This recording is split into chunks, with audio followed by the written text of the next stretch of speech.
السلام عليكم ورحمة الله وبركاته. اهلا وسهلا بكم في قناة سكوير براكت. النهاردة هنتكلم عن التكست فورمات. التكست، انواع التكست اللي احنا بنكتبها في ال HTML هي عبارة عن ايه؟ تمام، احنا خدنا الهيدنج قبل كده، تمام، وخدنا الباراجراف يعني، تمام، اتكلمنا عن الهيدنج والباراجراف. النهاردة هنتكلم عن انواع مختلفة من التكست اللي احنا ممكن نكتبهم، تمام، اللي هو زي ايه؟ زي البولد.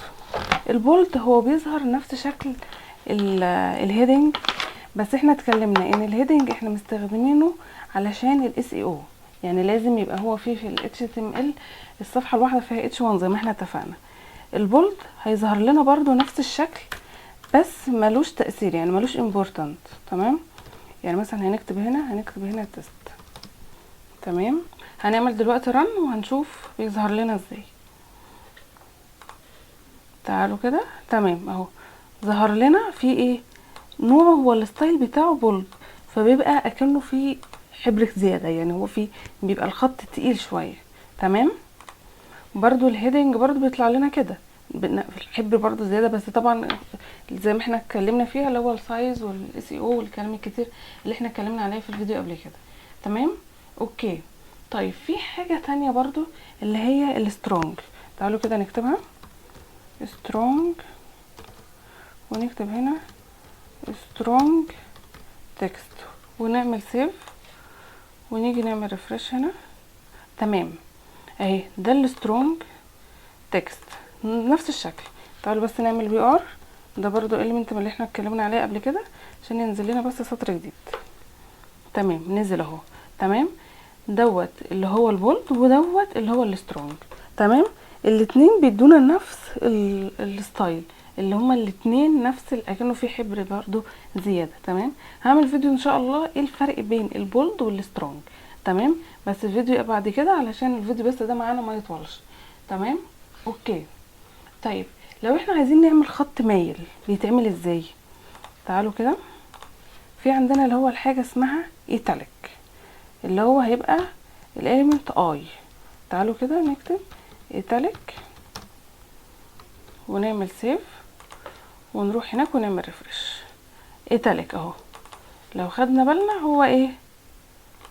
برضو مايل. تعالوا كده نحط كده بس سيف اهو، مايل شويه، تمام، بس مش بياخد اللي هو البولد، يعني هو بيبقى بالخط العادي اكننا بنكتب باراجراف بس مايل، تمام. ده نوع من انواع الخطوط التكست اللي احنا ممكن نكتبها، مش الخطوط، التكست، تمام. في حاجه برضو تانية زي الاي كده اللي هي الاي ام، برضو هيدينا برضو ايتاليك، ماشي، بس اسمه انفيز،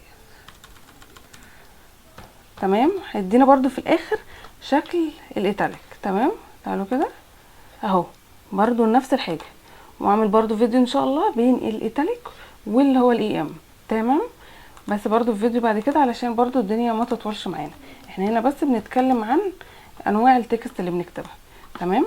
تمام، يبقى كده احنا عرفنا ان احنا في عندنا البولد والسترونج والايتاليك بيدينا التكست اكنه مايل، والاي ام برضو بيدينا التكست اكنه مايل.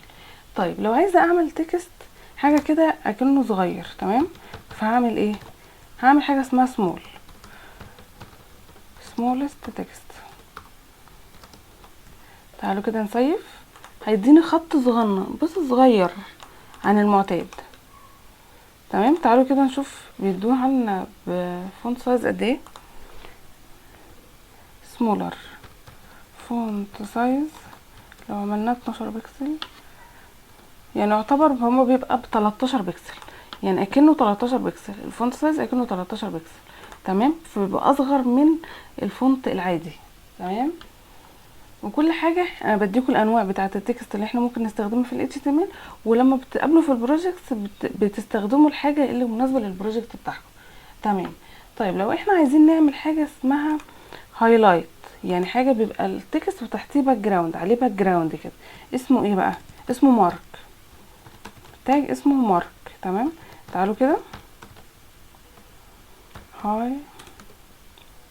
هايلايتد تكست، نعمل سيف ونروح نعمل ريفرش اهو، لقيناها عامل لنا باك جراوند تحتيه لونه اصفر او عليه لونها اصفر. تمام، ده برضو هنستخدمه في حاجات معينة، لما يبقى في ديزاين مثلا عايز الفت النظر مثلا اليوزر على حاجة معينة.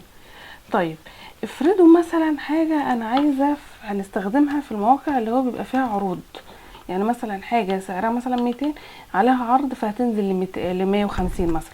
تمام، دي بتبقى ايه؟ حاجة اسمها ديليت. تعالوا كده نعمل ديليتد تكست،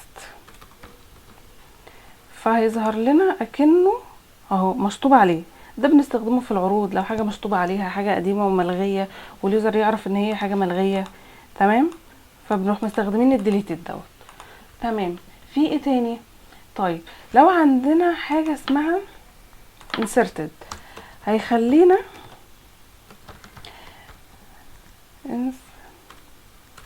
inserted text، بيخلي التكست تحتيه سطر. تعالوا كده نشوفه، نعمل ريفرش اهو تحتيه سطر تحتيه خط. تمام تمام. في انواع تانية في اخر نوعين معانا اللي هو السبسكريبت. السبسكريبت دوت يعني بيبقى خط نازل تحت شوية. تعالوا كده، يعني مثلا هعمل هنا بي، وهنا مثلا هلو، وهنعمل هنا سب، وهنعمل هنا سب سكريبت.